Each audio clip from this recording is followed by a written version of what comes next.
डरावनी कहानी, पुरानी हवेली का रहस्य। शाम ढल चुकी थी, आसमान पर काले बादल छाए थे और हल्की हल्की हवा बह रही थी। गांव के किनारे पर खंडहर बनी एक पुरानी हवेली थी। लोग कहते थे कि वहां से अजीब चीखें और सरसराहट की आवाजें आती है। गांव में किसी की हिम्मत नहीं थी कि रात में उस हवेली की तरफ जाए। लेकिन राहुल और उसके 3 दोस्त रोमांच के शौकीन थे। उन्होंने ठान लिया कि आज रात हवेली का राज जानकर ही रहेंगे। रात के 11 बजे सबने हाथ में टॉर्च ली और हवेली के गेट पर पहुंच गए। गेट पर जंग लगे लोहे की सलाखें थीं, जिन्हें खोलते ही चींची की आवाज आई, मानो कोई अंदर से जाग गया हो।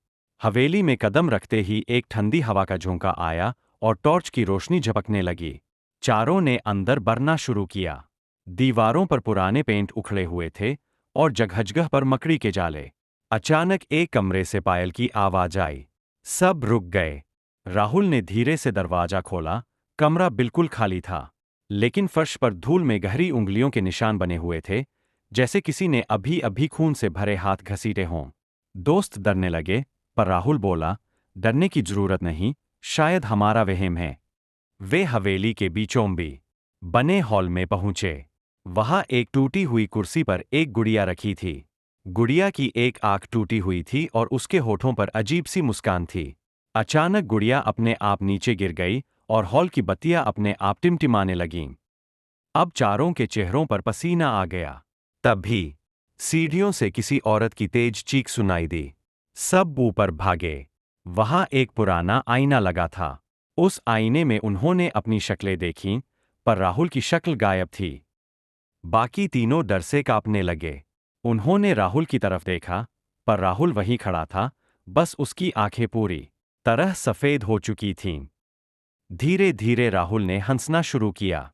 उसकी आवाज भारी और गूंजदार हो गई। तुम्हें लगा ये हवेली खाली है? असल में ये हवेली मेरी है, और अब तुम भी। इतना कहते ही हवेली के सारे दरवाजे अपने आप बंद हो गए। बाहर हवा तूफान की तरह चलने लगी। दोस्तों की चीखें पूरे गांव में गूंज उठीं। अगली सुबह गांव वाले हवेली के बाहर पहुंचे। गेट खुला हुआ था। अंदर जाकर देखा तो सिर्फ टूटी गुड़िया पड़ी थी। राहुल और उसके दोस्त कहीं दिखाई नहीं दिए। आज भी जब रात के 11 बजे हवेली के पास से गुजरो, तो पाए लकी आवाज, बच्चों की चीखें और सफेद आंखों वाला राहुल आईने में नजर आता है।